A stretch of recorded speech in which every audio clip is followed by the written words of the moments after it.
Indian history की इस class में आप सभी लोगों का स्वागत है। आज हम बात करेंगे गुप्त वंश के पतन के बाद एक नया साम्राज्य आता है जिसका नाम होता है पुष्पभूति वंश, जो आगे जाकर के वर्धन वंश बनेगा। देखते हैं पुष्पभूति वंश क्या कहता है। गुप्त वंश के पतन के बाद पुष्पभूति वंश के शासकों ने विशाल साम्राज्य स्थापित किया तथा पुष्पभूति वंश का संस्थापक पुष्पभूति था, यानी कि पुष्पभूति वंश का संस्थापक पुष्पभूति ही था। ये क्वेश्चन आता है कि पुष्पभूति वंश का संस्थापक कौन था, तो वो पुष्पभूति ही था। इनकी राजधानी थानेश्वर थी। ये थानेश्वर कहाँ है वर्तमान में? हरियाणा में है थानेश्वर। पुष्पभूति के बाद प्रभाकर वर्धन राजगद्दी पर बैठता है। पुष्पभूति की मृत्यु के बाद प्रभाकर वर्धन, इनका एक ही लड़का होता है और वो गद्दी पर बैठता है। इसकी पत्नी यशोमती से इसे 2 पुत्र प्राप्त हुए, राजवर्धन और हर्षवर्धन, तथा एक कन्या प्राप्त हुई जिसका नाम था राजश्री। दोनों भाई मिल करके राजश्री का विवाह करवाते हैं। कौन? हर्षवर्धन और राजवर्धन मिलकर। बड़े भाई का नाम है राज्यवर्धन और छोटे भाई का नाम है हर्षवर्धन। अभी हालांकि हर्ष नाम है, वर्धन ये बाद में बनेगा। राजश्री का विवाह कन्नौज के राजा ग्रहवर्मा के साथ तय होता है और विवाह करवाया जाता है। कहां के राजा थे ये? कन्नौज के राजा ग्रहवर्मा के साथ हुआ। अब क्या होता है, कुछ दिनों के बाद मालवा के शासक ने देवगुप्त, जो मालवा का शासक है देवगुप्त, उसने ग्रहवर्मा की हत्या कर दी, यानी राजश्री के हस्बैंड की, पति की हत्या कर दी। किसने? मालवा के शासक देवगुप्त ने। हत्या करने के बाद उसने राजश्री को क्या करा है? बंदी बना लिया है। राजश्री को बंदी बना लिया है और कारागार में डाल दिया है।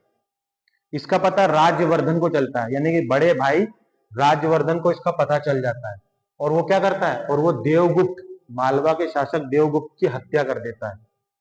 एकदम साउथ वाली फीलिंग आएगी आपको, साउथ की मूवी में जो होता है ना, वैसा चल रहा है इसमें। परंतु देवगुप्त के मित्र शशांक ने धोखा देकर के राजवर्धन की हत्या कर दी, यानी राजश्री के भाई और हर्षवर्धन के भाई राज्यवर्धन की हत्या कौन कर देता है? शशांक। ये वही शशांक है जो बोधि वृक्ष कटवा देता है, जिसके नीचे गौतम बुद्ध को ज्ञान की प्राप्ति होती है। ये वही शशांक है, ये बोधि वृक्ष को कटवा देता है। शशांक ने धोखा देकर राज्यवर्धन की हत्या कर दी। राज्यवर्धन की मृत्यु के बाद हर्षवर्धन थानेश्वर की गद्दी पर बैठता है, यानी कि हर्षवर्धन थानेश्वर की गद्दी पर बैठता है तथा हर्ष ने शशांक को पराजित करके कन्नौज पर कब्जा किया और उसे ही अपनी राजधानी बनाया। अब क्या करता है हर्षवर्धन? थानेश्वर की गद्दी पर बैठता है, फिर उसके बाद शशांक को पराजित करता है और जानबूझ करके कन्नौज पर कब्जा करता है और कन्नौज को ही अपनी राजधानी बनाता है, बदला लेने के लिए। चीनी यात्री हेनसांग हर्षवर्धन के शासनकाल में भारत आया। चीनी यात्री हेनसांग हर्षवर्धन के शासनकाल में भारत आया। ये क्वेश्चन आता है कि हेनसांग किसके शासनकाल में आया था?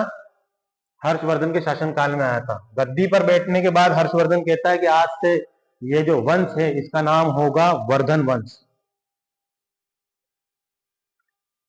बाणभट्ट जो थे हर्ष के दरबारी कवि थे।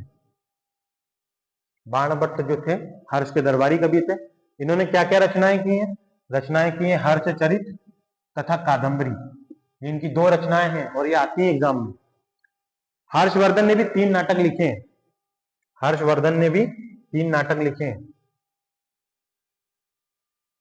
पहले नाटक का नाम है प्रियदर्शिका। क्वेश्चन आता है ये। रत्नावली तथा नागानंद, ये हर्षवर्धन द्वारा लिखे हुए नाटक हैं। अब देखते हैं हर्षवर्धन के शासनकाल में किसको क्या क्या बोला गया है। हर्ष का शासनकाल में पुलिसकर्मी को चाट या भांट बोला गया है तथा पुलिस अधिकारी को दंडपाशिका भी बोला गया है। ग्राम शासन सबसे छोटी इकाई रखी गई है। जो ग्राम शासन है वो सबसे छोटी इकाई रखी गई है। हर्षवर्धन और क्या करवाया? सिंचाई के लिए जल पंप का उल्लेख भी मिलता है। इसके शासनकाल में सिंचाई वगैरह जो होती थी उसका उल्लेख मिला है।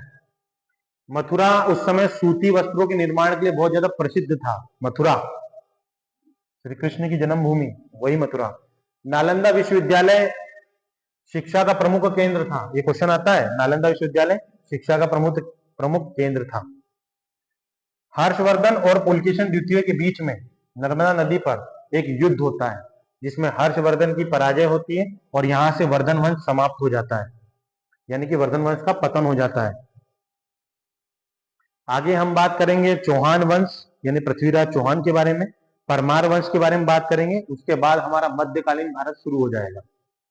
तब तक आप लोग मुझे यूं ही देखते रहिए और मुस्कुराते रहिए।